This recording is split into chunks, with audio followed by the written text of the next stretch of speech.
gitu. Nah, itu biasanya kita bisa katakan dia trichomoniasis gitu. Oke, kemudian selanjutnya biasanya pasien juga mengatakan adanya gatal pada daerah vaginanya, lalu ada nyeri pada saat dia berkemih, kemudian ada nyeri abdomen, dan lalu pH-nya juga di atas sama dengan 4,5 di sini. Gitu ya.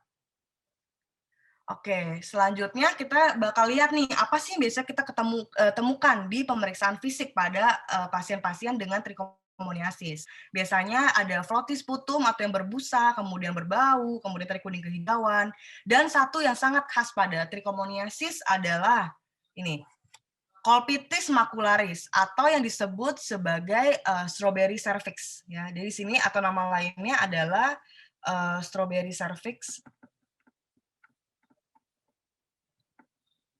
Oke. Nah, di sini diagnosisnya adalah dari pemeriksaan mikroskopis.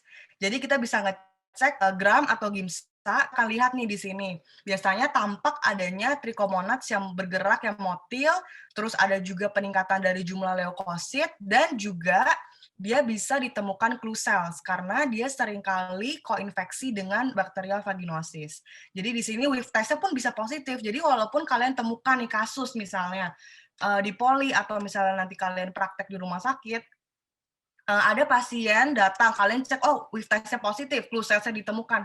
Kalian juga jangan langsung berpikir ke arah BV aja gitu. Coba kalian periksa lagi mikroskopisnya. Apakah dia ditemukan adanya flagel, kemudian dari klinisnya, jangan-jangan terus tanyakan juga faktor resikonya. Apakah dia ada misalnya berhubungan seksual dengan pasangan yang juga ternyata ada trichomoniasisnya gitu, mengeluarkan tubuh juga yang serupa. Bisa jadi dia koinfeksi. Jadi terjadi ada 2 infeksi sekaligus gitu.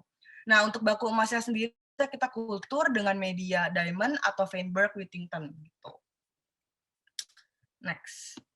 Oke, selanjutnya kita akan masuk ke yang ketiga. Di sini adalah candidiasis vulvovaginalis atau ini yang bukan termasuk dari infeksi menular seksual. Nah, biasanya di sini tuh candidiasis vulvovaginalis ini merupakan sebuah infeksi yang disebabkan karena jamur. Jadi infeksi jamur bisa karena Candida albicans. Candida albicans itu adalah jamur yang paling sering menginfeksi si vulvovaginalis ini dan menyebabkan candidiasis vulvovaginalis. Kemudian bisa juga nih ada penyebab-penyebab lain selain si Candida albicans, si teman-temannya Candida ini. Bisa karena Candida glabrata atau Candida tropicalis. Gitu. Nah, faktor resikonya sendiri bisa karena yang pertama, paling sering sih biasanya ini Candida vulvovaginalis ini terjadi pada ibu-ibu hamil. Jadi pada saat kehamilan, kemudian terjadilah candidiasis vulvovaginalis karena ada ketidakseimbangan hormonal, kemudian bisa juga karena ini juga hal yang sangat-sangat penting untuk ditanyakan pada ibu-ibu yang datang. Apakah ibunya itu menggunakan celana dalam yang terlalu ketat atau pakaian yang terlalu ketat? Biasa celana dalam atau pakaian yang terlalu ketat ini merupakan salah satu faktor resiko yang cukup sering terjadi pada candidiasis vulvovaginalis gitu ya. Jadi karena dia terlalu ketat, sirkulasi udaranya juga kurang baik, jadinya dia menyebabkan adanya tumbuh jamur. Karena kita tahu jamur itu suka di tempat yang lembab gitu ya. Kemudian kita juga harus tanyakan pakaian dalam yang dipakai itu biasa bahannya apa? Apakah bahannya itu katun atau bukan? Kalau misalnya bukan, kita bisa sarankan ke pasien untuk menggunakan uh, celana dalam yang berbahan dasar katun gitu ya.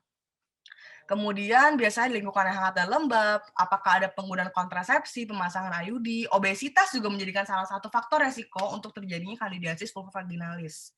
Lalu bisa juga adanya pemakaian antibiotik spektrum luas, DM tidak terkontrol, pemakaian obat kortikosteroid, sabun cuci vagina, dan infeksi yang menekan daya tahan tubuh gitu. Jadi yang menyebabkan ketidakseimbangan lah dalam tubuh kita. Ketidakseimbangan hormonal dapat menyebabkan juga adanya candidiasis vulvovaginalis. Oke. Oke, selanjutnya biasanya manifestasi klinisnya. Pada candidiasis vulvovaginalis, biasanya manifestasi klinis yang paling sering terjadi, yang pasien keluhkan, itu yang utama adalah gatal. Jadi pasien akan datang dengan kegatalan yang sangat gatal. Biasanya mereka akan datang dengan sangat gatal nih, datang, aduh dok sangat gatal. Itu biasanya kita pikirkan, oh biasa jamur ini. Biasa jamur itu ciri khasnya adalah gatal. Kemudian ada yang nyeri pada vagina, lalu ada disparunia atau nyeri pada saat berhubungan, ada rasa terbakar, kemudian bisa ada iritasi, bisa ada juga disuria atau nyeri pada saat berkemih gitu ya. Jadi biasa khasnya itulah. Gatal, nyeri pada vagina, terasa terbakar, disuria, iritasi, disparunia gitu. Kemudian untuk duhnya sendiri biasanya cair hingga kental, lalu dia tidak berbau, dan satu hal yang sangat khas juga pada kandidiasis vulvovaginalis. Kalau kalian mau UKM PPD atau misalnya kalian ujian, biasanya keluar nih soal biasanya keluar kata-kata kuncinya. Udah gatal, ada cottage cheese. Kayak gini gambarnya cottage cheese.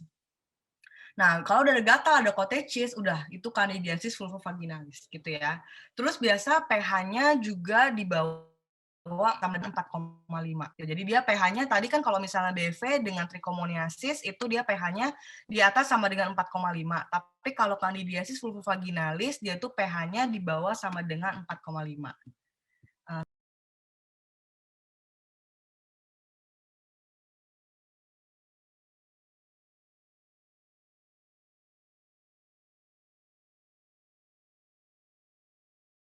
Oke, kita lanjut ya. Maaf.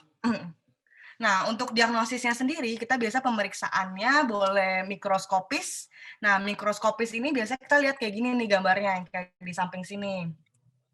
Biasa adanya dimorfik, terus kemudian stragi, sel tunas, bentuknya lonjong. Nah, khasnya itu biasanya ada pseudohifa. Ya, biasa khasnya itu biasa dibilang pemeriksa mikroskopis ditemukan adanya pseudohifa. Itu mengarah terhadap kandidiasis vulvovaginalis gitu.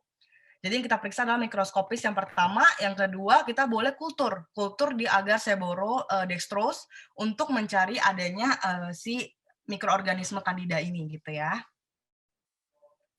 Oke, nah sekarang kita akan bahas tata laksananya nih. Ini paling sering ditanyakan, biasanya di UKM PPD kemarin pas aku UKM PPD terakhir juga ada soal ini. Pokoknya di soal tryout, UKM PPD, ujian, semuanya biasa ditanyakan nih masalah tata laksana ini, dan kalian harus menguasai karena biasanya di puskesmas juga kalian memberi obat gitu.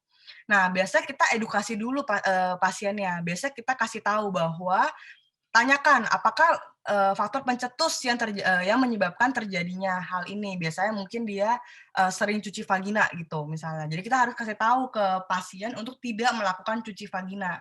Kita kasih tahu apa sih sebenarnya kekurangan dari cuci vagina tersebut, kenapa bisa menyebabkan adanya terjadinya keputihan gitu.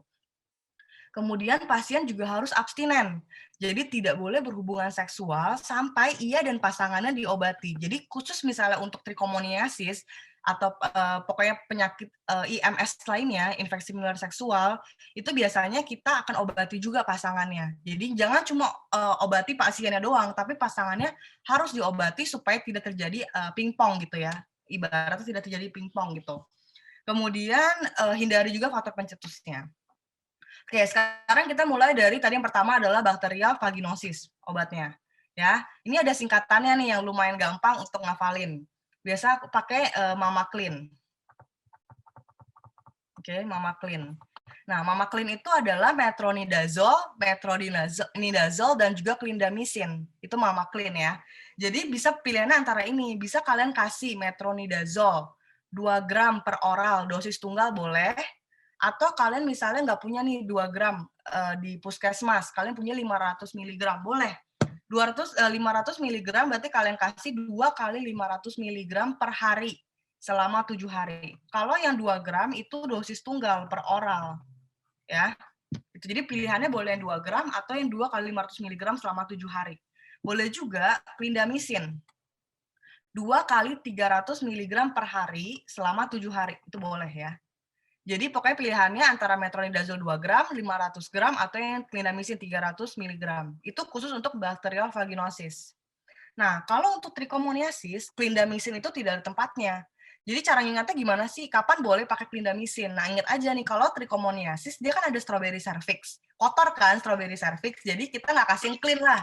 Kalau misalnya yang clean, ya udah buat bakterial vaginosis aja. Kalau misalnya trichomoniasis yang kotor, kita tidak kasih clindamycin. Gitu ya. Nah, jadi untuk trichomoniasis, kita akan kasih sama obatnya dengan bakterial vaginosis, makanya kalau dia koinfeksi, itu nggak masalah di sini. karena obatnya itu akan sama. Jadi kita berikan aja metronidazole 2 gram dosis tunggal, atau kita boleh berikan metronidazole 2 kali 500 mg per hari selama 7 hari gitu. Itu pilihannya. Nah, untuk kandidiasis ini vaginitis, kita biasa kasihnya ini. Singkatannya adalah Clonin Vitra. Ya, Clonin Vitra gitu. Clonin berarti kita kasih clotrimazole. Nah, clotrimazole yang di sini ada 2 pilihan. Kalau mau kasih yang 200 mg, itu pokoknya 200 mg itu kalian kasih selama 3 hari. Kalau mau kasih 500 mg, itu kasih dosis tunggal. Dan jangan lupa, clotrimazole di sini itu adalah clotrimazole intravagina, atau yang dimasukkan secara dalam vaginanya gitu ya. Bukan yang per oral. Jadi clotrimazole intravagina 200 3 hari atau 500 3 hari. 1 kali maksudnya, maaf. Nah, kemudian Vitra, berarti fluconazole. Fluconazole 150 mg itu per oral, ya. Jangan salah ya, per oral. Itu secara dosis tunggal. Jadi 1 kali aja, dikasih 1 kali aja. Kemudian bisa juga kasih tadi kan sekarang ITRA. Jadi dikasihnya itraconazole 200 mg per oral dosis tunggal. Itu juga boleh, atau nistatin. Nistatin 100 IU international unit intravagina selama 7 hari. Gitu ya. Jadi Clonin tadi clotrimazole, Ninnya itu nistatin, Vitranya itu fluconazole dan itraconazole. Itu cara ngafalnya lebih gampang untuk ngafalinnya aja gitu. Nah, terus jangan lupa nih, lihat di sini nih, apa sih yang nggak boleh diberikan pada ibu hamil? Itu adalah fluconazole dan itraconazole. Jadi ketika ada soal ibu hamil, itu kalian langsung singkirkan yang fluconazole, itraconazole itu nggak boleh diberikan. Atau ibu menyusui juga nggak boleh, atau anak-anak di bawah 12 tahun. Jadi 3 hal itu ya, ibu hamil, ibu menyusui, dan anak-anak di bawah 12 tahun jangan diberikan fluconazole dan juga itraconazole. Gitu. Nah, ini kemarin di UKMPPD aku juga keluar nih, ibu hamil datang dengan kandida. Gitu. Akhirnya kita memilih untuk memberikan dia nistatin gitu. Karena sebenarnya yang paling aman itu untuk diberikan pada ibu hamil itu adalah nistatin 100 IU untuk 7 hari intravagina. Gitu ya. Jadi caranya kayak gitu. Sebenarnya ini nggak terlalu susah sih. Yang penting kalian mengerti aja konsepnya, kalian hafalin jembatan keledainya udah bisa pasti. Oke? Oke, kita lanjut ya. Sekarang kita masuk ke cervicitis gonococcus. Ini juga salah satu infeksi menular seksual. Nah, dia itu disebabkan oleh bakteri gram negatif, yaitu si Neisseria gonorrhoeae ini. Nah, Neisseria gonorrhoeae ini dia itu memiliki faktor resiko, yaitu biasanya ada riwayat infeksi menular seksual sebelumnya, bisa. Atau faktor-faktor resiko seperti misalnya ada kontak nggak dengan penderitanya. Biasanya itu khas banget nanti si sekret daripada si GO ini sangat khas. Biasanya orang bilang pilek di bawah gitu biasanya. Jadi biasanya walaupun si ibu datang, nanti si ibu ini bakal kasih tahu bahwa bapaknya juga punya keluhan yang serupa, yang mengeluarkan semacam kayak, ibu pasti bilangnya ada pilek dok di bawah, atau misalnya ada tampak seperti nanah dok keluar dari tempat pipisnya gitu. Jadi kita langsung oh iya, bisa jadi ini adalah gonococcus gitu, adalah GO. Atau dia tuh punya riwayat untuk berhubungan lebih dari 1 pasangan, jadi memiliki pasangan yang multiple gitu.